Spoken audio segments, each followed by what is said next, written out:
Imaginez un monde où le pouvoir est partagé équitablement, où chaque voix est entendue et chaque perspective est valorisée. Un monde où le leadership ne connaît pas de genre, où les compétences et les talents sont les seuls critères de sélection. C'est la vision que nous poursuivons, une vision où les femmes ont une place égale à la table des décisions, influençant les politiques et les stratégies mondiales. Mais en 2025, la réalité est loin d'être à la hauteur. Les femmes continuent de lutter pour leur place dans des salles de réunion dominées par les hommes. La scène politique mondiale, bien qu'elle témoigne de certains progrès, reste loin d'atteindre la parité. Les femmes sont encore sous-représentées dans les postes de pouvoir. La sous-représentation historique des femmes en politique est une tâche tenace sur notre conscience collective. Depuis des décennies, elles se battent pour leurs droits et leur place. Elles reflètent des préjugés enracinés et des obstacles systémiques qui ont longtemps réduit au silence la voix des femmes. Ces barrières doivent être démantelées pour un avenir plus juste. Bien que des progrès aient été réalisés, le chemin vers l'égalité est loin d'être terminé. Chaque victoire est une étape vers un monde plus équitable.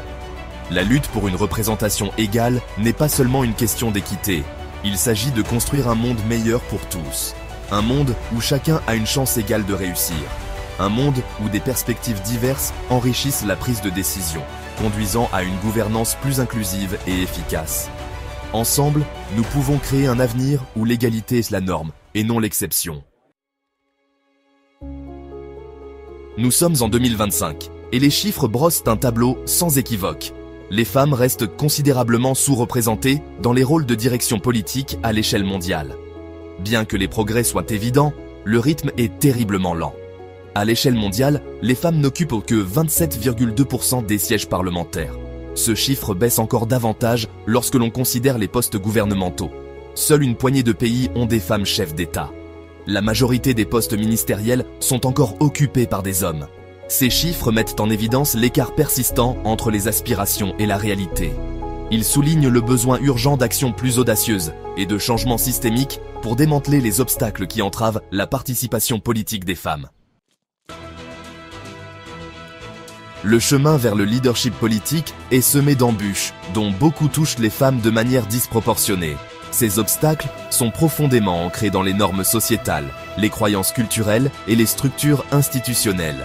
Les normes sociales discriminatoires relèguent souvent les femmes à des rôles domestiques, limitant leurs possibilités d'éducation, de développement professionnel et d'engagement politique. Les croyances et les stéréotypes culturels remettent en question les capacités de leadership des femmes, perpétuant un cycle de sous-représentation. Les contraintes financières constituent souvent un obstacle important, en particulier pour les femmes issues de communautés marginalisées. Faire campagne pour un poste politique exige des ressources considérables, ce qui désavantage les femmes. La violence à l'égard des femmes en politique, tant en ligne que hors ligne, est une préoccupation croissante. Les menaces, le harcèlement et l'intimidation créent un environnement hostile, dissuadant les femmes d'entrer ou de rester en politique. Malgré les nombreux défis, des femmes du monde entier brisent les barrières et font voler en éclats les plafonds de verre. Elles dirigent avec courage, détermination et un profond engagement à créer un monde plus juste et équitable. Ces femmes, issues de milieux et d'idéologies politiques divers, sont des sources d'espoir et d'inspiration. Leur parcours de leadership incarne le pouvoir transformateur de la représentation, démontrant que les femmes peuvent exceller aux plus hauts échelons du pouvoir. Ces dirigeantes ne se contentent pas de briser les barrières, elles changent le visage du pouvoir. Leur présence à des postes d'influence remet en question les notions traditionnelles de leadership, ouvrant la voie aux futures générations de femmes. Cinquième partie, là où les femmes dirigent, priorité politique dans un monde d'hommes. Bien que les femmes soient sous-représentées dans tous les domaines de l'élaboration des politiques, leur présence est plus prononcée dans certains secteurs. Ces secteurs sont souvent ceux qui touchent directement la vie quotidienne des citoyens, comme l'éducation, la santé et la protection sociale.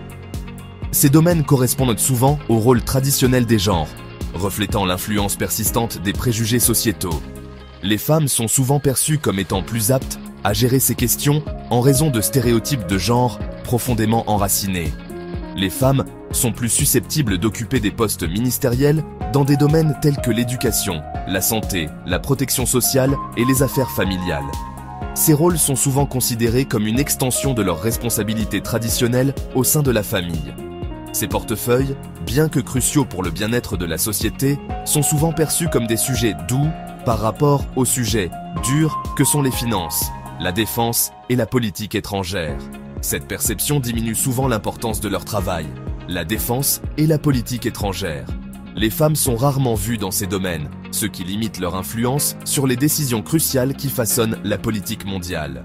Cette concentration des femmes dans des domaines politiques spécifiques a des implications tant pour la représentation que pour les résultats des politiques. Elle peut également influencer la manière dont les politiques sont perçues et mises en œuvre. Elle renforce les stéréotypes de genre et limite l'influence des femmes sur les questions cruciales qui façonnent les affaires mondiales. Pour un véritable changement, il est essentiel de promouvoir une représentation équilibrée des genres dans tous les domaines politiques. Sixième partie. Pourquoi la représentation est importante? Une nouvelle perspective. Le manque de femmes au poste de pouvoir n'est pas seulement une question de chiffres. Il a de profondes implications pour la gouvernance et la société dans son ensemble. Lorsque les femmes sont sous-représentées, les décisions prises peuvent manquer de perspectives cruciales qui touchent une grande partie de la population. La diversité dans le leadership conduit à des politiques plus inclusives et plus réactives qui reflètent les besoins de tous les membres de la société. Cela signifie que les décisions sont plus équilibrées et tiennent compte des expériences variées de la population. Lorsque les femmes sont exclues des processus décisionnels, leurs points de vue, leurs expériences et leurs priorités ne sont pas suffisamment pris en compte. Cela peut créer un déséquilibre dans les politiques mises en place, qui peuvent ne pas répondre aux besoins de tous. Cela peut aboutir à des politiques qui ne répondent pas aux besoins et aux défis spécifiques auxquels sont confrontées les femmes et les filles. Par exemple, des questions cruciales comme la santé reproductive, l'éducation des filles et la violence domestique peuvent être négligées. Des études ont montré qu'une plus grande représentation des femmes au Parlement est corrélée à une législation plus robuste sur des questions telles que l'égalité des sexes, la violence à l'égard des femmes et les politiques favorables à la famille. Ces législations sont essentielles pour créer un environnement où chacun peut prospérer. Cela souligne l'importance de la voix des femmes dans la construction d'une société plus juste et équitable. En fin de compte, une représentation équilibrée dans les postes de pouvoir est bénéfique pour tous, car elle assure que toutes les voix sont entendues et que les politiques sont plus complètes et justes. Huitième partie. À votre tour, soutenir les femmes en politique. La lutte pour l'égalité des sexes en politique est une responsabilité collective. Elle exige un changement fondamental des attitudes, des comportements et des structures institutionnelles. Chacun d'entre nous a un rôle à jouer pour démanteler les obstacles qui freinent les femmes. Soutenez les organisations qui défendent l'autonomisation politique des femmes. Ces organisations jouent un rôle essentiel en fournissant formation, mentorat et ressources aux femmes qui aspirent à entrer en politique. Remettez en question les stéréotypes et les préjugés sexistes dans vos propres cercles. Promouvez une culture de respect et d'inclusion où la voix des femmes est valorisée et leur contribution célébrée. Informez-vous et informez les autres sur l'importance de la participation politique des femmes. Engagez des discussions éclairées sur les défis et les opportunités pour faire progresser l'égalité des genres en politique. Neuvième partie. Un avenir forgé ensemble. Le chemin vers un monde où les femmes sont représentées équitablement en politique est un marathon, pas un sprint. Il exige des efforts soutenus, un engagement indéfectible et une croyance au pouvoir transformateur de l'égalité. Efforçons-nous de créer un monde où chaque fille, quel que soit son milieu, peut aspirer au leadership sans limitation.